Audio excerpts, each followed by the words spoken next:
Hello student, কেমন আছো সবাই? আমরা আজকে ওয়ার্ড এন্ড ফ্রেজের দিনাজপুর বোর্ড 2025 সালের কোশ্চেনটা সলভ করব। দেখো কথা না বাড়িয়ে ক্লাস শুরু করা যাক। Our string is very charming. During spring, various kinds of flowers bloom. Dash seems. এই seems কি ভার্ব না? আমরা যখন দেখব ভার্বের পূর্বে গ্যাপ আছে, ওই জায়গায় সাবজেক্ট হিসেবে ইট ব্যবহার করব অথবা দেয়ার। যদি থাকা না থাকা বোঝায় তাহলে দেয়ার, আর যদি এমনিতে কোনো কিছু থাকা না থাকা না বোঝায় তাহলে কি ব্যবহার করব? ইট। দেখো it seems that everything has got a new life. এরপরে সেন্টেন্স দেখো ড্যাশ আর ওয়েদার ড্যাশ, কটা গ্যাপ আছে? দুইটা, শেষে কি আছে? Interrogative sign. আমরা ওয়ার্ড ফ্রেজের ক্লাসে পড়ে আসছি যে দুইটা যদি গ্যাপ থাকে শেষে ইন্টারোগেটিভ সাইন থাকে, আমরা সেই জায়গায় হট ডাজ লুক লাইকও বসাইতে পারি, আবার হটস লাইকও বসাইতে পারি। কিন্তু ডিফারেন্স কোথায়? যখন দুটার মধ্যে যেটা দ্বারা প্রাণী বোঝাবে সেক্ষেত্রে আমরা কি ব্যবহার করব? What does look like. আর যেটাতে বিষয় বোঝাবে সেক্ষেত্রে হটস লাইক। দেখো তো ড্যাশ আর ওল ড্যাশ বলছে পেঁচা দেখতে কেমন, প্রাণী বোঝাইছে, তার সঙ্গে এখানে বসাবো হোয়াট ডাজ লুক লাইক। আর আমরা এই জায়গায় বসাবো কি? হোয়াটস লাইক। বুঝছো বিষয়?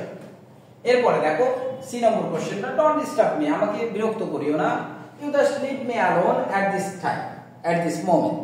বলছে তুমি এখন আমাকে বরং একা রেখে চলে যাও। বুঝছো বিষয়? তাহলে এখানে আমরা সাবজেক্ট বি এর মাঝখানে গ্যাপ পাইলে দুটো জিনিস বসাইতে পারি, এটা হচ্ছে হ্যাভ বেটার, এটা হচ্ছে হ্যাভ টু। বুঝছো বিষয়? এই যে হ্যাভ টু, হ্যাজ টু, আর একটা কি উড রেদার। এই তিনটার মধ্যে ডিফারেন্স কোথায়? সেন্টেন্সটা তারা যখন বাধ্যবাধকতা বোঝাবে হ্যাভ টু হ্যাজ টু, আর বাধ্যবাধকতা না বুঝালে বরং অর্থে কি ব্যবহার করব? Had better. আর উড রেদার কি? আমরা যখন দেখব সাবজেক্টের পর গ্যাপ আছে, গ্যাপের পর ভি1, তারপরে ওই সেন্টেন্সে দেন আছে, তখন আমরা উড রেদার ব্যবহার করব। আমরা উদাহরণটা একটু পরে দেখব, সমস্যা নাই।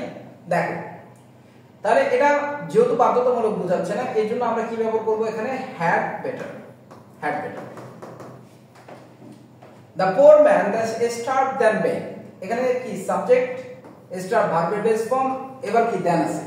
আমরা যখন দেখব সাবজেক্ট বি এর মাঝখানে গ্যাপ এবং সেন্টেন্সে দেন থাকবে, সেই জায়গায় উড রেদার ব্যবহার করব। তাহলে আমরা এখানে কি ব্যবহার করব? Would rather. Would rather. এরপর সেন্টেন্সটা দেখো, there's exist no life on the Mars. বলছে মঙ্গল গ্রহে কোনো প্রাণীর অস্তিত্ব নেই। তাহলে আমরা জানি থাকা না থাকা বোঝাবে সাবজেক্টের জায়গায় আমরা ব্যবহার করব কি? দেয়ার। বুঝছো বিষয়?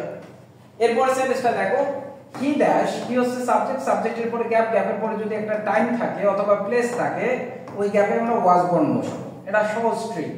সাবজেক্টের পর গ্যাপ, গ্যাপের পরে টাইম, ওয়াজ বর্ণ। Everybody dash pay the electricity bill in time. তাহলে এভরিবডি সাবজেক্ট, পে ভার্বের বেস ফর্ম। এটা বাধ্যতামূলক না? বিদ্যুতের বিল দিবা না, বিদ্যুৎ কেটে দিয়ে যাবে। বুঝো না এই বিষয়টা? এটা বাধ্যতামূলক। এই ক্ষেত্রে আমরা কি ব্যবহার করব? Has to. Has two. দেখো হ্যাভ টু কেন বসাইলাম না? কারণ এভরিবডি, এভরিওয়ান এগুলো হচ্ছে ইনডিফিনিট প্রোনাউন, আর এদের পরে ভার্ব সিঙ্গুলার হয়, এজন্য হ্যাভ টু না বসাই কি বসাইলাম আমরা? Has to. এরপর দেখো নেক্সট বলছে we reached the station, the train started. আমি তোমাদের ওয়ার্ড ফ্রেজের রুলসে বারবার বলছি যে যখন আমরা দেখব দুইটা ইনডিফিনিট টেন্সে আছে, যখনই তখনই অর্থে অ্যাজ সুন অ্যাজ বসাবো অথবা হোয়েন এভার। তাহলে যেহেতু অ্যাজ সুন অ্যাজ আছে, আমরা কি বসাবো এখানে? As soon as. এরপর দেখো he did not even see a hill. Comma আছে না? তাহলে কমার পরে গ্যাপ থাকলে আমরা বসাবো সেই জায়গায় লেটার। কি বসাবো? লেটার। সবাই বুঝছো? ক্লিয়ার না?